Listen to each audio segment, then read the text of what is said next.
नमस्कार साथियों, एक बार फिर हमारे इस चैनल पर आप सभी मित्रों का स्वागत है। RPF rule 70 and 72 exam based question के चल रहे सीरीज में ये ऑब्जेक्टिव क्वेश्चन का पार्ट 8 है।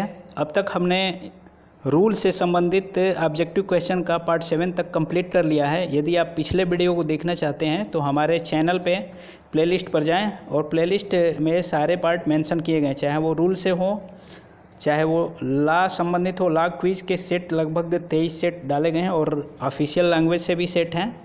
आप यदि हमारे चैनल पर नए हो तो हमारे चैनल को सब्सक्राइब करें और सब्सक्राइब करने के बाद हमारे प्लेलिस्ट पे जाएं। प्लेलिस्ट पे सारे वीडियो आपको मिल जाएंगे। चलते हैं दोस्तों प्रश्नों की तरफ। प्रश्न संख्या 1 है। देखिए, मैं एक चीज़ आपको बताना चाहूँगा कि इस प्रश्न में सिर्फ एक प्रश्न न समझिए, हम सारे ऑब्जेक्टिव को भी देखते चलेंगे। कुछ ऑब्जेक्टिव ऐसे होंगे जिसका डेफिनेशन भी मैं बताते चलूँगा, ताकि मतलब एक क्वेश्चन में हमें लगभग 4 ऑप्शन में 4 क्वेश्चंस मिल जाएं, 4 क्वेश्चन से रिलेटेड आंसर्स मिल जाएं, ताकि हमारी तैयारी अच्छी हो सके, हम एग्ज़ाम को क्रैक कर पाएँ। तो दोस्तों, इस पहले प्रश्न में है, आरपीएफ नियम 72 के अंतर्गत होने वाले विभागीय परीक्षा में सीबीटी कितने अंक का होता है। दोस्तों, पहले जो आरपीएफ का विभागीय परीक्षा नियम 72 के अंतर्गत होता था, तो उसमें लिखित परीक्षा सिर्फ 40 नंबर का ये मेंशन किया गया है। नियम 71 में जो मार्गदर्शक सिद्धांत परीक्षा के बताए गए हैं, उसमें 71 में बताया गया है कि कितने अंक का आपका सीबीटी होता था। यानी कि पहले 40 अंक का होता था, अब चूँकि बदल गया है, अब हम लोगों को 100 नंबर का पेपर मिलेगा, जो कि कंप्यूटर बेस्ड टेस्ट होगा। वो 100 नंबर का होता है, लेकिन हमें करना सिर्फ 80 नंबर का, यानी कि वो होगा 80 नंबर का। 20 नंबर CSR से जुड़ेंगे, तो इसका राइट आंसर होगा दोस्तों 80 इज़ राइट आंसर। चलते हैं दोस्तों अगले प्रश्न की तरफ। प्रश्न संख्या 2 है, आरपीएफ नियम 146 में क्या वर्णित है। What is described in RPF rule 146, आचरण को शासित करने वाले नियम।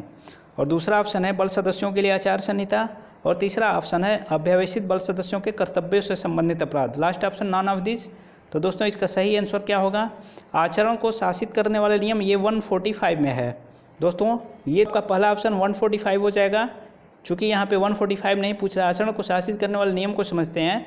उसमें बताया गया है कि जो भी रेल आचरण नियम 1966 है, यथा संशोधित जो भी होगा, संशोधित होते रहेगा, वो रेल सेवक के साथ साथ, क्योंकि हम लोग रेल सेवक भी माने जाते हैं, आरपीएफ के बल सदस्य भी रेल सेवक माने जाएंगे। रेलवे एक्ट की आरपीएफ एक्ट के अनुसार हम रेल सेवक भी माने जाते हैं, तो हमारे ऊपर भी रेल आचरण नियम लागू होता है। ये बताया गया कि इसमें 145 में। चूँकि यहाँ प्रश्न में 146 पूछ रहा है कि क्या वर्णित है। देखिए, 145 क्लियर हो गया आपको। दूसरा ऑप्शन है बल सदस्यों के लिए आचार संहिता। दोस्तों, बल सदस्यों के लिए जो भी आचार संहिता होगी, ये बताया गया 146 में। इस प्रश्न का राइट आंसर होगा दूसरा, बल सदस्यों के लिए आचार संहिता 146 में है। तीसरा ऑप्शन है अभ्यावेशित बल सदस्यों के कर्तव्यों से संबंधित अपराध।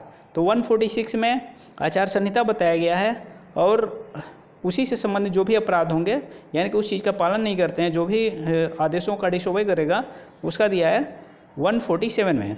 इसका किस में है 147 में बताया गया है कि अभ्यावेशित बल सदस्यों के कर्तव्यों से संबंधित अपराध 147। इस प्रश्न का राइट आंसर 2, चौथा ऑप्शन से मतलब नहीं है, ये नॉन ऑफ दिस है। चलते हैं दोस्तों अगले प्रश्न की तरफ। प्रश्न संख्या 3। प्रश्न संख्या 3 है, यदि कोई बल सदस्य विधिपूर्ण आदेशों की अवज्ञा करता है तो उसे आरपीएफ नियम का दोषी माना जाएगा। किस नियम का दोषी माना जाएगा। ऑप्शन देखते हैं। विधिपूर्ण आदेशों की अवज्ञा करता है। आदेशों की अवज्ञा करना ये मेंशन किया गया है किसमें 146.3, यानी कि आदेशों की अवज्ञा करना, न मानना या अवहेलना करना, ये 146.3 में है। इसका राइट आंसर क्या होगा 146.3, इसका राइट आंसर हो गया। और देखते हैं रूल 146.1 में क्या दिया गया है। तो 146.1 में वही आचार संहिता के बारे में बताया गया है कि बल सदस्यों के लिए जो भी आचार संहिता होगी, उसे पालन करना होगा, उसका आदर करना होगा। जो भी मेंशन किया गया है उसमें कि कर्तव्य की उपेक्षा, आदेशों की अवहेलना इत्यादि नहीं करना है, नहीं तो उसके अंतर्गत जो भी आप उस आचरण को पालन नहीं करेंगे तो आपको दंडित किया जाएगा। जो कि ऑथराइज ऑफिसर्स होंगे वो आपको आरपीएफ एक्ट की धारा 17 के अंतर्गत दंडित करेंगे। तो ये 146.1 मेंशन हो गया। दूसरा है 146.2, ये भी इम्पॉर्टेंट है, 146.2। इसमें क्या है, कर्तव्य की उपेक्षा के बारे में बताया गया है। इसमें 146.2 में कर्तव्य की उपेक्षा के बारे में बताया गया है कि आप किसी भी कर्तव्य की उपेक्षा नहीं करेंगे। जैसे किसी बिट पे आपकी ड्यूटी लगाई जाती है, बीट का ड्यूटी आप पूरी तरह से अपने काम में निर्वहन करेंगे। जो भी ड्यूटी लगाई जाएगी आप उस बीट को छोड़ के किसी उचित आदेश के बिना आप बीट को नहीं छोड़ेंगे। ये सब सारी बातें कई पॉइंटों में दिया गया है 146.2 में। और दूसरा तीसरा 146.3 आदेशों का अवज्ञा करना, ये तो आपने देख लिया। और लास्ट ऑप्शन है आरपीएफ रूल का जो 146.5 है, इसमें क्या मेंशन किया गया है, तो इसमें 5 में है बल सदस्य के प्रति औचार दिया गया। बल सदस्य के प्रति औचार का मतलब ये होता है कि किसी भी बल सदस्य के साथ आप गाली गलौज नहीं करेंगे, ऐसा कोई बात नहीं बोलेंगे जो मतलब कि घृणित बात हो, जैसे कि गाली गलौज जैसा उच्चारण नहीं करेंगे, किसी बल सदस्य के साथ मारपीट नहीं करेंगे, ये बताया गया है 146.5 में। ये सब जो है आचरण को शासित करने वाले, आचरण को शासित करने वाले नहीं, बल सदस्यों के लिए आचार संहिता के बारे में बताया गया जो 146 में ये सारे पॉइंट बताए गए हैं। तो चलते हैं दोस्तों चौथे प्रश्न पे। चौथा प्रश्न है दंडों के विषय में किस अध्याय में बताया गया है। तो दंडों के विषय में किस अध्याय में बताया गया, तो अध्याय 12 में। ये इंपॉर्टेंट अध्याय होगा, इसी से आपके सवाल बनेंगे ही बनेंगे। चैप्टर 12 में बताया गया दंडों के विषय में। जो भी है 148 में बड़े दंड हैं, 148.2 में बड़े दंड हैं, 148.3 में छोटे दंड हैं। ऐसे आप उसे रीड करिए आरपीएफ रूल में जाके। आप देखिए ये 12 हो जाएगा, चैप्टर 12 दंडों के विषय में चैप्टर 12 में बताया गया। तो 11 में क्या बताया गया, इसका राइट आंसर 12 हो जाएगा, लेकिन 11 में क्या बताया गया है, तो 11 को देखते हैं 11 में क्या बताया गया है। तो 11 में अनुशासन और नियंत्रण के बारे में बताया गया है। अनुशासन और नियंत्रण के बारे में 132 से कहाँ तक है, 132 से ये है 147 तक, 147 इसी के बाद आ जाता है अध्याय 12, 148 से है। तो ये दूसरा हो गया। दूसरा चैप्टर 14 में क्या बताया गया, अन्वेषण और अभियोजन, ये 221 से है, 221 टू 232। और अध्याय 15 में इनाम और पुरस्कार के बारे में जो 233 से 239 तक है। चूँकि इस प्रश्न का राइट आंसर चैप्टर 12 होगा। चलते हैं अगले प्रश्न पे, प्रश्न संख्या 5। दोस्तों यदि आप हमारे चैनल पर नए होंगे तो हमारे चैनल को जरूर सब्सक्राइब करें, ताकि जब भी मैं वीडियो अपलोड करूं तो आपको उसका नोटिफिकेशन सबसे पहले मिले। रैंक या श्रेणी में कमी किस प्रकार का दंड है, ये बहुत ही इंपॉर्टेंट क्वेश्चन है और लगभग सभी लोगों को पता भी होगा। रैंक या श्रेणी में कमी किस प्रकार का दंड होता है, तो ये दंड होता है मेजर पनिशमेंट, बड़ा दंड होता है तो मेजर पनिशमेंट। माइनर पनिशमेंट नहीं होता है। तो बड़ा दंड मेंशन किस में किया गया, किस रूल में है, तो ये 148.2 में है, ये भी जान जाइए। साथ साथ 148.2 में बताया गया बड़े दंड के बाद, उसी में 4 दंड है जिसमें एक रैंक या श्रेणी में कमी करना। चलते हैं अगले प्रश्न पे। प्रश्न संख्या 6 है, नियम 153 के अंतर्गत जांच प्रारंभ करने से पहले अनुशासनिक प्राधिकारी द्वारा औपचारिक सदस्य को कितने घंटे पहले आरोप की मदों की एक प्रति प्रदत्त किया जाएगा। तो ये 72 घंटे पहले प्रदत्त किया जाएगा। तो 72 घंटे पहले प्रतिदत्त किया जाएगा। चलते हैं, इस का उत्तर 72 घंटे हो गया। चलते हैं अगले प्रश्न पे। प्रश्न संख्या 7 है, रैंक में एक कमी का दंड अधिरोपित करते समय उस रैंक से नीचे के रैंक में अवनति नहीं की जाएगी जिस पर किसी बल सदस्य की प्रथम नियुक्ति की गई थी, किस नियम में है। दोस्तों ये प्रश्न को देखिए ध्यानपूर्वक। रैंक में कमी का दंड, रैंक या श्रेणी में कमी का दंड मेजर पनिशमेंट हो गया। तो कभी भी किसी भी बल सदस्य को इस दंड से दंडित किया जाता है तो ये ध्यान देना है, ऑफिसर जो भी एथराइज हैं इस दंड को देने के लिए, तो वो रैंक या श्रेणी में जब भी कमी करेंगे तो वो जो है उस रैंक से कम नहीं करेंगे जिसमें उसकी प्रथम नियुक्ति हुई है। तो ये कहीं तो कहीं मेंशन किया होगा, कहीं ना कहीं मेंशन किया गया होगा। किस नियम मेंशन किया गया, बहुत ही इंपॉर्टेंट है, ये बताया गया है 157.1 में है। तो इसका राइट आंसर हो जाएगा 157.1 में। ये बताया गया है कि जिस रैंक पर प्रथम नियुक्ति बल सदस्य की हुई है उस रैंक से नीचे उसे नहीं किया जाएगा। जैसे डायरेक्ट किसी की सब इंस्पेक्टर की भर्ती हुई है या कांस्टेबल में है तो उसे उस रैंक से नीचे नहीं किया जा सकता रैंक या श्रेणी में कमी करते समय। तो दोस्तों ये 157 इसमें कोई पॉइंट नहीं है, 157.4 नहीं है, ये है ही नहीं, 0.3 तक बस है।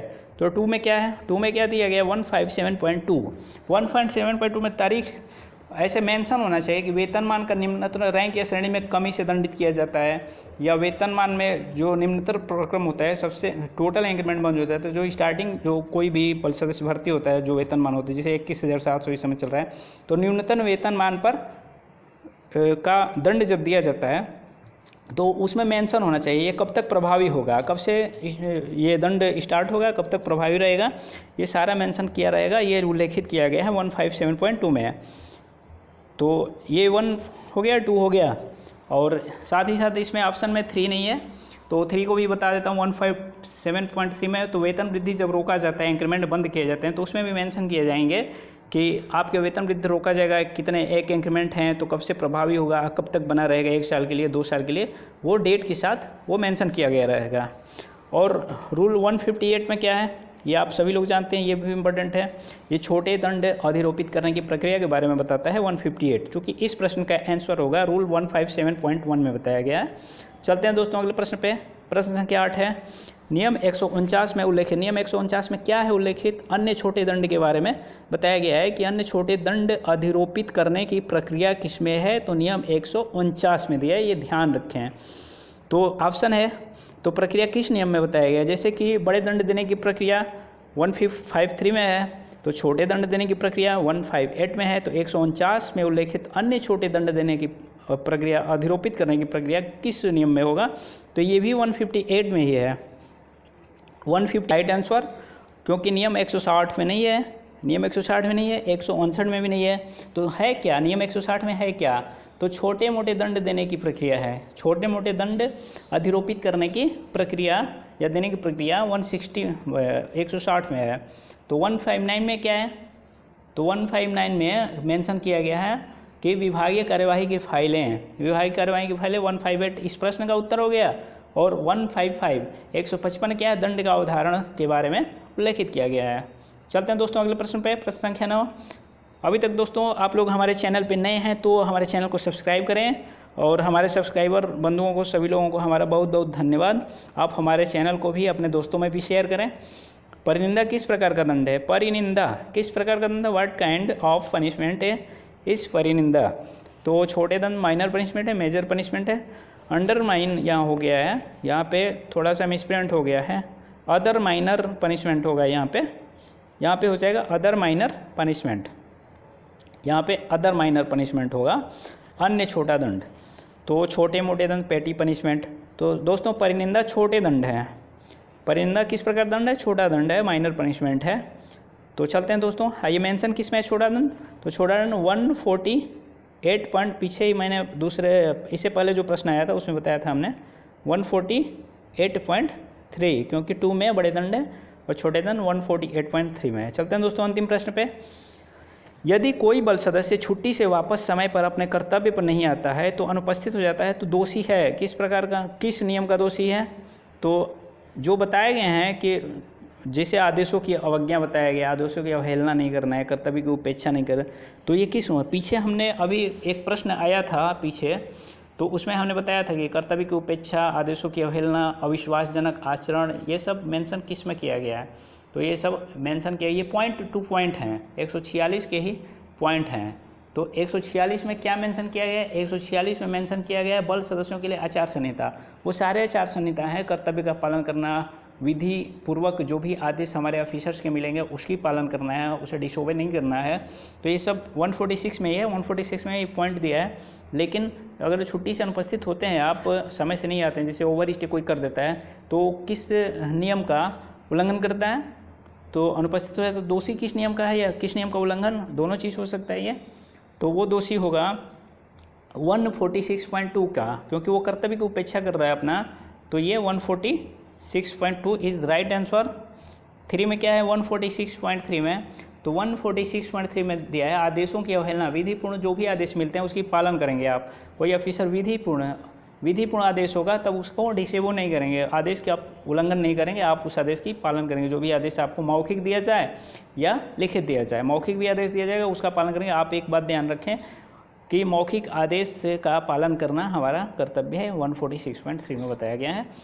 आरपीएफ रूल 146.4 में क्या है, तो 146.4 में बताया गया अविश्वासजनक आचरण, अविश्वासजनक, ऐसा हमें आचरण नहीं है, बल में रहते हुए हमें ऐसा आचरण नहीं करना है कि बल के प्रति किसी का भी विश्वास खत्म हो जाए, ऐसा काम करना है कि आरपीएफ के ऊपर किसी का भी विश्वास बना जाए, तो ऐसा आचरण नहीं करना है हमको, तो 146.4 में बताया गया। 146.5 में क्या बताया गया है, कि किसी भी बल सदस्य के साथ औचार नहीं होना चाहिए, गाली गलौज किसी के साथ नहीं करेंगे, मारपीट किसी के साथ नहीं करेंगे। ये 146.5। इसी के साथ दोस्तों ये हमारा वीडियो समाप्त होता है। तब तक के लिए नमस्कार। हम फिर तुरंत ही मिलेंगे। नेक्स्ट पार्ट होगा हमारा 9, और 9 पार्ट पे हम कोशिश करेंगे कि जो भी 4 ऑप्शन डाले जा रहे हैं तो चारों ऑप्शन में एक एक प्रश्न आपको मिलते जाएं, ताकि हमारा आरपीएफ रूल जल्द ही कंप्लीट हो जाए। तब तक के लिए नमस्कार। Thanks for watching my video.